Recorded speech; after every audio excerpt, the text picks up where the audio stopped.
Okay, we're going to continue to look at circular motion, but a specific area today. We've said that in order for an object to follow a circular path, any part of a circle, there needs to be a force pushing on it towards the center of the circle. So we're going to look at two types of objects that follow circular paths. The first one, and we're going to have a heading here in a minute, I just don't want to give it away yet.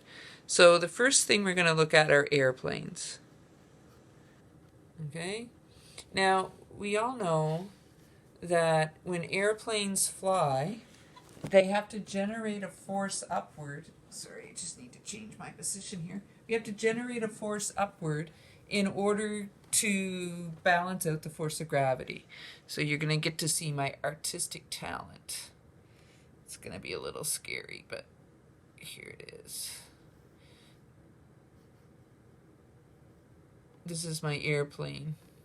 It's flying out of the page towards you, okay? So like this is the cockpit and whatever's here, the wings. And then whatever goes on the top. All right, so Fg acts down, and there has to be a force acting up, and that force is Fl. It's the lift force. So when a plane is flying level and straight, so it's not rising or lowering and it's not going around a curve, Fl has to balance out Fg. And Fl, the lift force, is generated by the air flowing over the wings. Okay? So when the plane is just flying on a nice level, straight, horizontal flight, the Fl has to balance out the Fg. But now what if that plane wants to go around a curve? Like, do you have to climb out on the wings and push on the side so the plane can go around the curve? Okay? No. So level, flight, the lift force Fl must equal Fg. But around a curved flight, what happens is the plane tilts or banks. And so what we're talking about today are called banked curves. So the plane tilts or banks, okay? So if it wants to fly, like if it wants to still be going this way but around a curve, and my artistic talent now has to drive this plane on the side.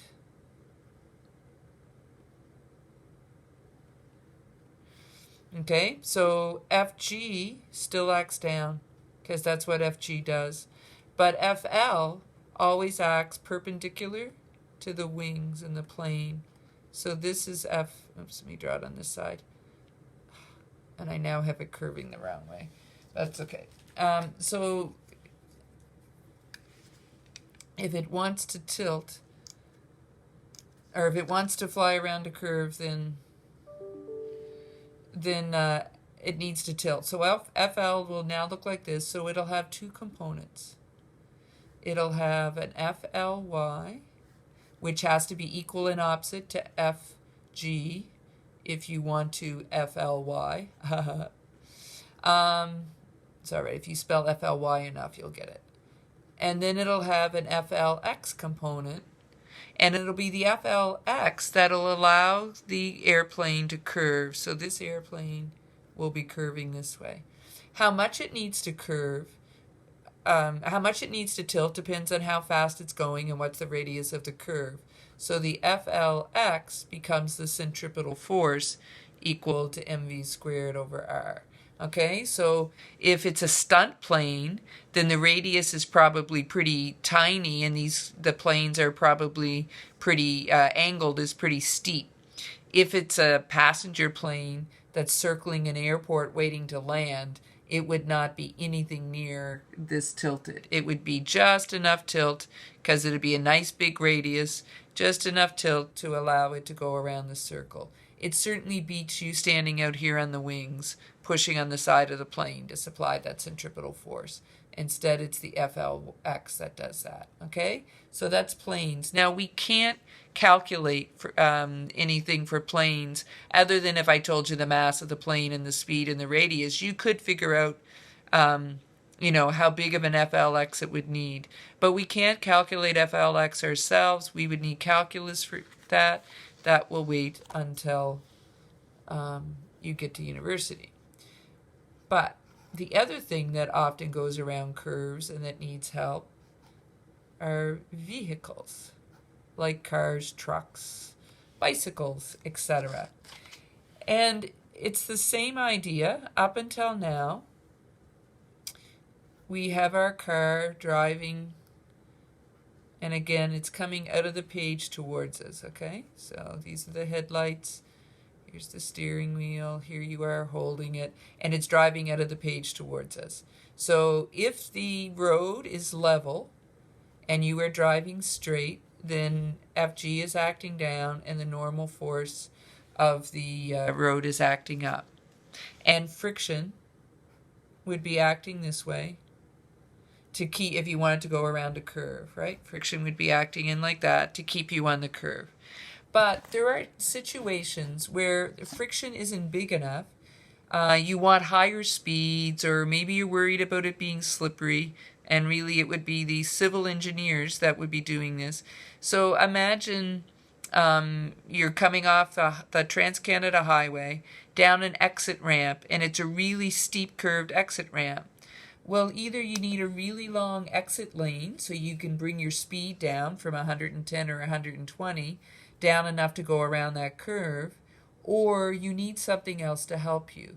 People that are designing highways don't want to have to make people on the highway slow down a lot before coming off, because that just becomes an accident looking for a place to happen. So instead, they bank the curve. Okay, so now I know this looks like an inclined plane, but it really isn't, because when we did our inclined plane questions, our objects were moving up and down the plane. But here our object is driving out of the board towards us. It's not moving up and down. Okay, so here you are still driving your car. And so FG is still acting straight down because that's what FG does. And this time FN is acting upward perpendicular to the surface, not straight up. Now when we did inclined planes, we broke up our FG. But that was different. That was when it was moving up and down the incline. We tilted our axis.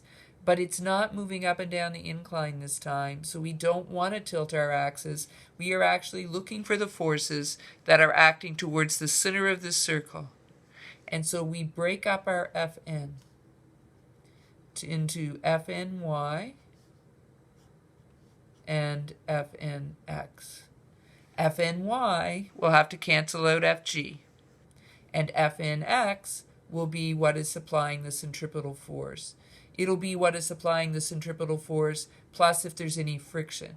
So if there's friction acting on this vehicle, static friction pushing towards the center, right over here it was level, it always acts, right, parallel to the surface. So this guy too will be acting parallel to the surface. So then you would also have to find its components.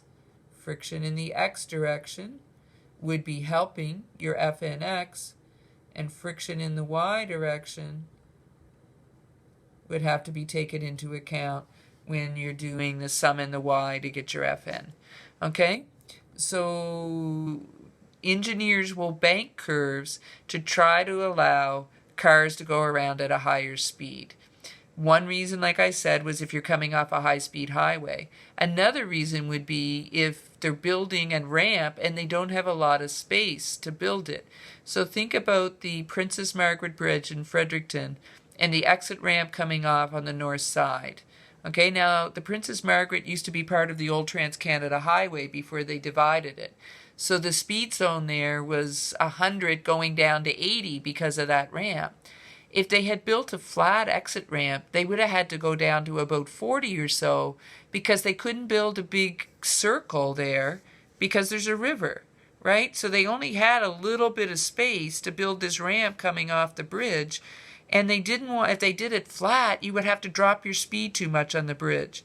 So the next time you go around that ramp, look at how it's tilted. It's tilted to give you, so that you have a component of your F in